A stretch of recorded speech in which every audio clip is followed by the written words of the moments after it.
Hey, welcome back, ladies and gentlemen. It is Saturday, June 24th, 2023, and we have another edition of the Pocket Change Market Report here coming at you.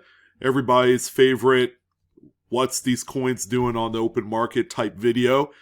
We take a look at some of the coins that folks like you and I have found, specifically errors and varieties that have sold here within the last, I would say, couple days. In this case, we have about 24 hours of sales that we're going to filter through. A lot of great stuff. A new 2023, actually a couple new 2023 Lincoln Cent finds that you guys need to know about that just kind of came out of nowhere. Might possibly be kind of like a first-timers find, but yeah, there's a couple new ones. The really cool die clash that on cue we've seen on the last like 3 years of Lincoln Cents, and then it was bound to happen on the 2023. Not saying that the U.S. Mint is dropping the ball when it comes to quality control, but hey. If we make money off of their mistakes, that is no problem to me. So yeah, we have quite a nice extensive report going on today.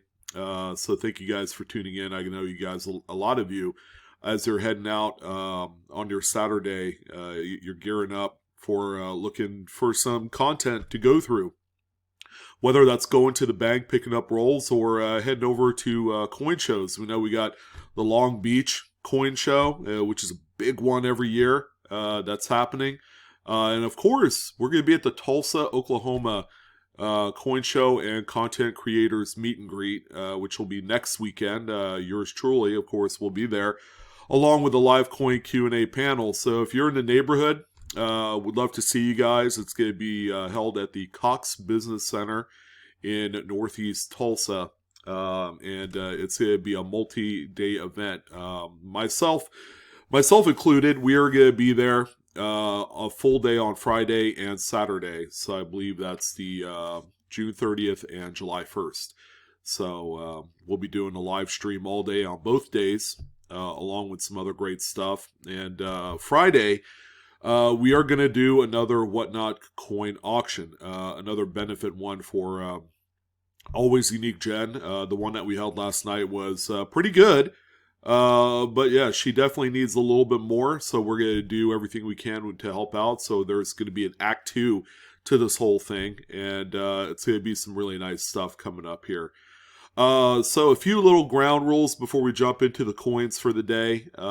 We talk generally about raw coins. We don't talk about graded material because grading your coins most of the time is not necessary, and it costs way too much money to do.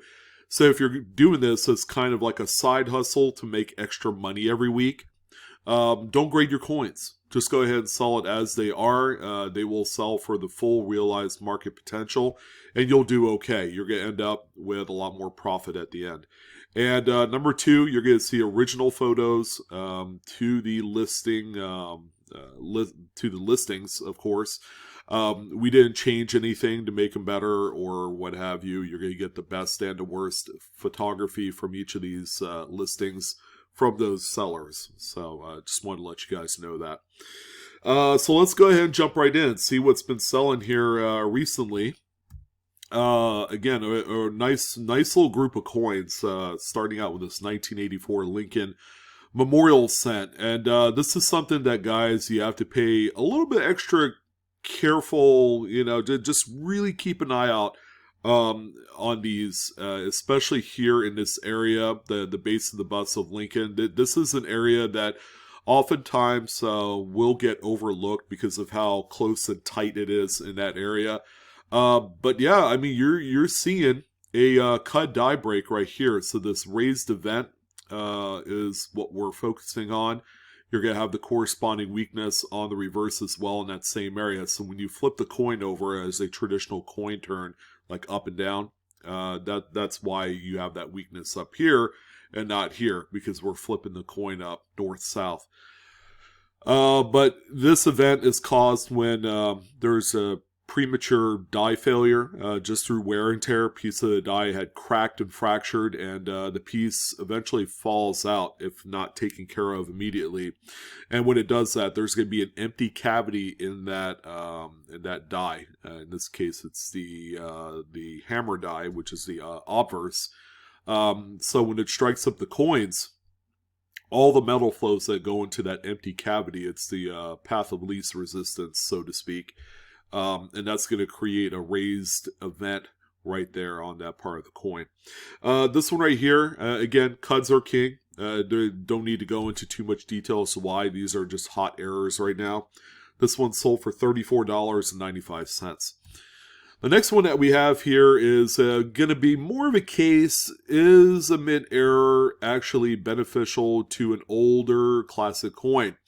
Because they're not simply all the case. Some of your lower end, lower tier type errors like laminations and sheet clips and a few other things like that, maybe small die chips, may actually do more harm than good on a coin like this.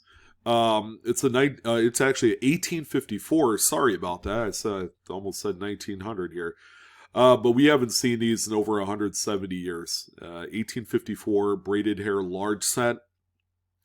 This one was classified by the seller as being a planchet flaw, and I agree. Even maybe a little bit of lamination in certain areas. So the die was just crap quality. So even after the coin was struck, a piece of the planchet had fallen off. I guess you could consider it a type of lamination, which laminations are planchet flaws. Again, the way that these planchets were created at the very raw stage of the process. There's metals that's mixed. All right, if they're mixed improperly, then you're going to get impurities in the planchet, which will allow for laminations and cracks and things like that. So this one right here was scooped up as a buy it now for $29.99, and there's going to be a few of you that say, well, that seems awfully cheap for a coin that has a technical grade of about XF40. And I would agree, because XF40 braided hairs of this type, and the coin is in actually really nice shape, traditionally sell for about $75 to $100 in the open market. So one with a planchet fall like this, obviously there's going to be a little bit less desirability for coins of this, because most folks that are looking for the true classics, coins that are from like 1900 and earlier, they want one that doesn't have this kind of lower level mint error on there. So something to keep that in mind. I probably wouldn't go out of my way to look for things like this. Now, if there was a cut die break or something on these, that is a lot more attractive, and it can enhance the value of these earlier coins, because it's a precursor to maybe a rare die pairing, for braided hair large sense. Newcomb is the main attribution for some die pairings that could possibly have some really neat, like repunch dates and various other things as well. The next one that we have here, and we do actually have a number of currency items on this weekend show. This is a 1993 $20 bill. It's a smaller head type, older. Haven't seen these too much out in circulation these days. As the colorized large head notes have firmly taken over commerce. So this one right here, the note looks absolutely 100% normal on the front of the note, but until you turn that puppy over, wow, we have a pretty substantial insufficient inking error. So it's real simple. The ink wells have run dry here. Now, again, same with the coins. You don't necessarily have to grade these. Like this one right here, I would consider this kind of like the lower third of interesting errors. Not the most desirable, but at the same time, you should always hold on to these because they're still worth pretty good money.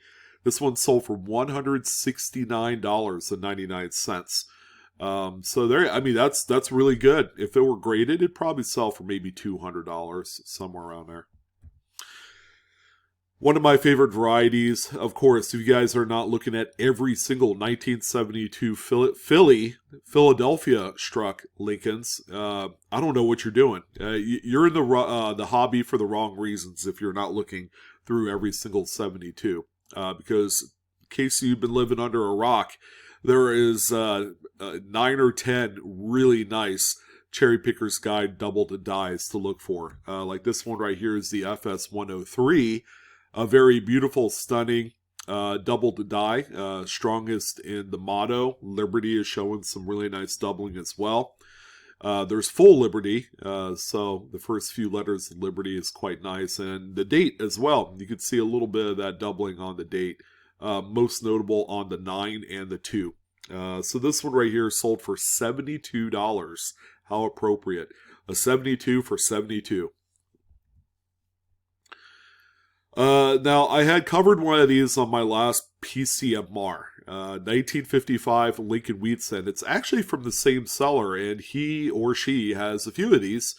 And the last one that we did see sell on, I believe, Wednesday, ended up selling for quite a bit of money. We're talking like 70, 80 bucks, I believe. So here's another one, same coin. It's actually a relist because the seller has a number of these in quantity. But yet they elect to just sell them as singular coins through regular auction. So this is the good old poor man's double to die. It's a die deterioration. These things have been around since pretty close to the beginning of when these were produced. But you could find them on 55, which is the most popular year because of its tie-in to the regular double to die, the FS 101. But you can also find these on 1953s as well. So this one right here is a nice gem BU red shape, and it didn't fare as well. This one sold for $17.75 with 11 bids. What the rhyme or reason as to why this one sold for nearly a quarter of what the other one did is really all a mystery. You know, again, if you have them and they're in really nice shape, by all means sell them. They seem to be one way or the other really easy tendies. So I would definitely take that. These don't personally interest me. They interest me as something that I could possibly sell and take that money and put it into something that's more meaningful. Not the best looking photo here. Quite a bit of focus issues, but it's a 1978 Washington quarter. It's slightly off center. I'd probably say it's more broad struck than it is off center because you still do have a full rim here on this side. So an uncentered broad strike. Very nice high grade. This one sold for $16.44 with 7 bids. And here's our other PSA for the day. Hey, that rhymed. 2022, a lot of 3 Sally rides. Okay, so, you know, we were all a little bit enamored when these were found. And what are we talking about here? Well, it's that good old drooling die chip on the corner of Washington's mouth. Here's actually 3 different progressed types of die chips, all various size and shapes and all that great stuff. So these things used to sell for like $5, $10, $15 a piece. So now we have a 3-pack here. The coins are all, I would say, in relatively decent shape for being over a year old. But yeah, alas, it was never going to last. This 3-pack of Drooling Georges sold for $3.09 with 4 bids. There was actually another seller within, I would say, an hour of this sale that sold another 3-pack, a completely different seller, might I add, for around $4. So it may not be worth it to sell these now because they're so plentiful, and just about every single American Women quarter up to this point has these corner mouth die chips. It just seems to be a weak spot on the die that's prone to cracking and stressing and all that stuff that it creates these. So yeah, I mean, not really any money to be made here. It might even be a waste of your time to even sell these days. Now, as a counterpoint, I would definitely keep an eye out for this. It's a lamination on the reverse on this 1941 Lincoln Wheat set. Coin is in okay shape. You know, it's been circulated. This one's sold for $16. And I tell you folks, ladies and gentlemen, I would sell 100 of these for $15, $16 a piece. It's just, again, it's a low end of the totem pole level of error. And unless you really love them, go ahead and sell them and get your easy money here. And yeah, always be wary of one of the biggest varieties to look for. 1937D Buffalo Nickel. You see it. Yeah, it's got the 3 legs there. 3-legged buffalo. I would say it's okay. It's got that raised, pebbly kind of texturing here on the field. So they call this the pea line, as if the buffalo's peeing. And it's coming out this way. It does have a little bit of the weak buffalo hind leg there, which is another diagnostic for this. Nothing too crazy. But, looking at the coin, it's circulated a little bit, but at the same time, it looks a little unnatural. It could have been a coin that was cleaned at one point and then it retoned. There is a few little edge hits here next to Liberties. Yeah, I mean, at first glance, it looks like a high-grade specimen, but if you really dig down deep as to, the overall kind of presentation of the coin, there are a few things that you could point out that'll tell you otherwise, so. Yeah, me personally, I wouldn't touch this, given the fact that it sold for $776, 26 bids strong. It just seems like a pretty heavy risk for a coin that might come back as a details grade from a grader, because obviously that would be the big power play here with this one. Well, here's one of a couple brand new 2023 errors. This one's actually quite wild on this Lincoln Shield scent. So obviously we had some pretty big plating issues here with this one. I would assume it just came out of the roll this way. You can see it on the obverse and reverse, and this is nothing new. I've seen something like this on previous dates of shield scents within the last 5 years. So yeah, again, it's a plating issue here. Yeah, it is a legit mint error. This one right here ended up selling for $70, by the way.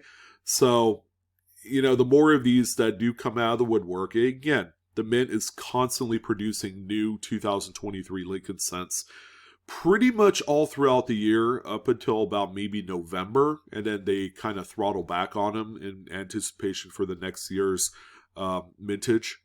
So yeah, with every new set of strikes and the production goes into its next phase of another batch, there's always a chance that things like this will happen. But always keep an eye out for it. I mean, the more of these that emerges out there, obviously it's going to affect the value and pricing in a negative way. So $70 as of right now is kind of like the high water mark for this type of error, but always keep an eye out for it. Pretty nice sized cut die break. It's always good to see one where it doesn't fully engulf the date. Once the date is lost, it just kind of loses its flavor, I would say. It's a 1989. You can see the cut right there under the date, and it takes up some of good old Lincoln's jacket as well. And you can see that corresponding weakness in the reverse there too. This one sold for $95.25. And one of my favorites, this is a Lincoln scent that was struck through a later stage cap die. So there is a coin stuck to the hammer die, and it struck a number of coins to the point where that little hat it's wearing became very thin. And when it gets thin, you'll have some transfer of the design devices from the die that punches through that razor thin cap die and then onto the coin. So you'll begin to see things like the motto. You can see a partial "In God We Trust" here, partial date. You can see kind of an outline of Lincoln's bust. Those are some of the things you look for when this thing is elevated to that next stage. So this one right here sold for $19.99. Kind of a bargain. I think it sold late last night, which might explain why this one didn't quite perform to its usual. These things I've seen sell for around $30-$40. Now here's another 89 Cud die break. Not as spectacular as the previous example, but again, worth noting. And these are a instant sellout for a decent amount of money. This one sold for $29.99. Our next piece of currency is this 1950D $5 bill. It looks like we have a gross misalignment of that overprint shifted all the way to the right here on this one. So that's the district seals, serial numbers, and then the 4 ones there on the corners there. So yeah, obviously there was a sheet shift here at this particular juncture. The overprint is generally the final process of the print that's applied. The back of the note looks good. You know, slightly miscut or off-center there, but normal by all accounts. This one sold for $248.85 with 17 bits. Very nice. Well done sale here with this one. So here's our next big, discovery on 2023 Lincolns. So this might be, because we haven't seen any die clashes on this date since the production started. But this could be part of that next wave. But it's a die clash. One of the stronger ones. We've seen one for 2020, 21, and 22. So now we're continuing on the trend of seeing a die clash in consecutive years, 2023. So you can see some of that clashing. You can see Unum clashed going into the bow tie area there next to the date. You can see the lines in the shield as well. Not the strongest, but I have a feeling that we're probably going to see more of this one. That's going to have a much more defined clash. This one ended up selling for $28 with 7 bits. And, you know, if you guys know your clash market from the last few years, they typically stand strong between $20 and $40. Again, a much stronger clash will probably command a much higher price. Another nice one here. This is a 1995 $1 bill with a back-to-front partial wet ink transfer. So you can see part of the back print that's in green there. That's been transferred on the front, and it's always going to be mirrored. All right, so it reads it backwards. There was a little bit of ink on the impression cylinder. Okay, the impression cylinder is what the sheet lays flat on, you know, and it moves up and applies the print to the plates. So when there's maybe a misaligned sheet, then it's going to apply some of that ink from the printing plates to the impression cylinder and not on the actual sheet.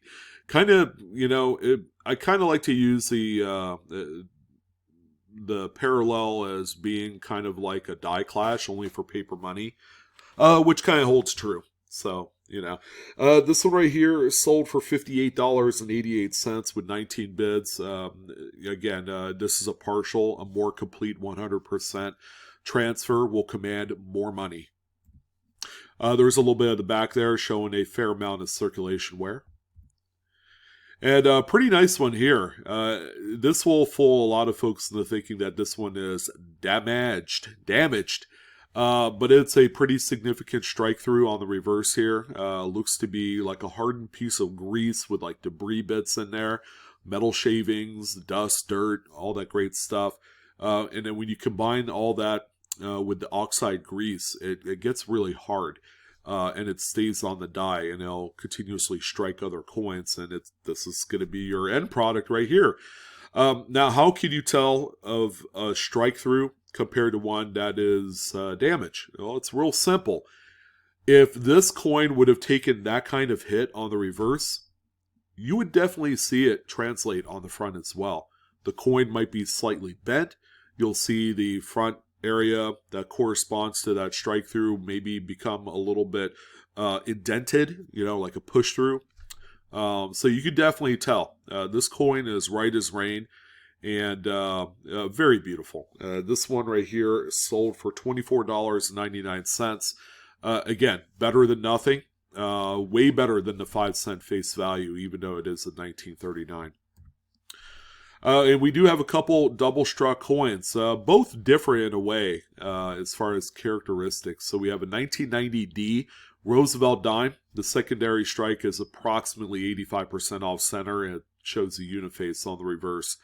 So this coin was overlapping another planchet during the striking process, and that's why you have that uniface there.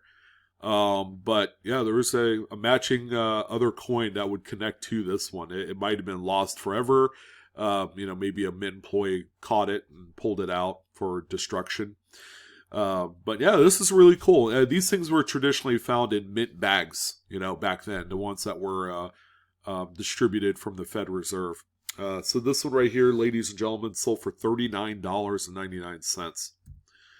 Now, it makes a huge difference when the double struck coin will have a full readable date on the off-centered piece there, which you can see, 1985p, very attractive coin. I love this thing.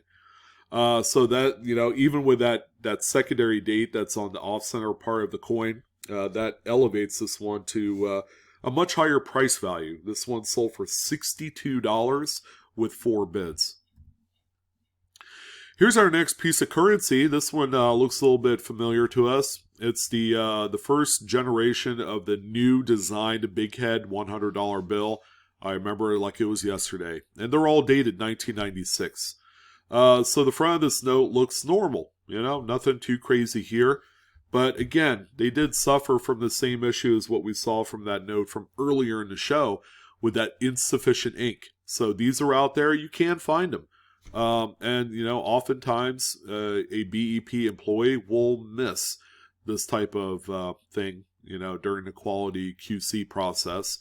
So with that being said, this one sold for $508. The newer you get, the more scarce these are, and that's why they sell for so much money. Good old Edith Kanaka Ole. Man, there's some things that's been being found on this quarter, and I'm glad. I was a little bit worried because the coins were coming out quite nice, save for a few minor feeder finger scrapes and clash dies. And they weren't really spectacular. So this one here, a nice sized wart-looking die chip on the tip of Washington's nose. We've seen these on a few different dates of these American Women quarters. So this one right here, guys, sold for $22.50 with 11 bids. Again, better than a sharp stick in the eye. That's as good as 2 full rolls of quarters. I mean, heck, I would sell it all day long for $20 a pop if I could. And the only real lot that's worth talking about, and I think this might be a little bit of a steal, is a lot of, count them, 14 off-center struck Lincolns. And I like that this seller had written out, if they had like no date or a partial date. So none of them have a full readable date, which, yeah, that stinks. But this might take the edge off. This one sold for $76 with 18 bids, which puts it at $5 per coin. I mean, in today's real world, I could see re-imaging every single coin and then selling them for $19.99 shipped. It's going to be your cheapest shipping. You'll be able to sell these and then ship them out in a plain white envelope. You could keep them in the 2x2 if you prefer, so that way they're a little bit well protected. And just kind of sandwich in there a couple sheets of index cards, and that's going to be the perfect amount of protection. Oh, and by the way, yeah, flatten down the staple nubs on the back too. That'll help. But yeah, you could easily 3-4x your money on this lot. So whoever got it at that $70 is, that's a really good catch there. And this one's really cool. Incredibly underweight planchet Jefferson nickel, 1963 Denver. As you can see, it's got a really weak strike because the coin is super thin. This Lincoln, what? This Jefferson nickel right here weighs in at 3.8 grams, which is over a gram too light. So with that being said, it's a much thinner planchet. It's not going to generate a full strike because of the thinness of that planchet. Here's a great side-by-side view of the coin in question. It looks like a coin that was struck through a bunch of grease, but it's not. It's a underweight, thin planchet, probably at the end of the strip when that occurred. This one right here sold for $90.15. So very, very stout sale for this. And again, if you don't know what you're looking for, this one will actually confuse a few people. We have good end things off on a few really nice cut die breaks. Here's a 45. Again, that same notorious spot, the base of Lincoln's bust. Easy to miss. It does have a good amount of weakness on the reverse there in that same area. This one right here sold for $37.77. Really nice sale. That's with 6 bids. Here's a slightly broad struck 1943 steel cent. Good looking coin. It does have a few condition issues. A little bit of rust is starting to form on the reverse. This one sold for $40. And then we're going to go 1 year later, 1944. Another, I'd say this one's more off-center struck. And this one right here sold for $38.95 with 2 bids. Again, this is the type of coin that you could find in a like a 5,000 count wheat cent bag. I found a few of these, and they're always a pleasant discovery. We don't see cuts that much on silver war nickels, but we have one here, a 44S. Kind of a tough date. Sure, the coin is very well worn, but you could check out the area here at the base of Jefferson's bust. That is indeed a cut die break. It's raised on there. And yeah, again, this is a rarity. This one sold for $47.66 with 3 bids. So always look through your junky silver war nickels. You can buy these in quantity too at coin shop shows and online. And usually they'll miss stuff like this. Here's another very, very low-key cut die break. It's over the word God. Barely goes into the design, the top of the word God there. It's so close to being just a rim cut. 71D, kind of a non-traditional date that most folks would overlook. But this one sold for $29 with 4 bids. And we're going to kind of end things off the same way we did on our last show. Coins and Cards has just a huge banging assortment of coins. Here's another one here. 1972 Lincoln Memorial Cent. This is the FS101 DDO. Massive double to die without even getting too close to the coin. You could see just a crazy doubling in the motto and in Liberty and the date, and also on Lincoln's jacket as well.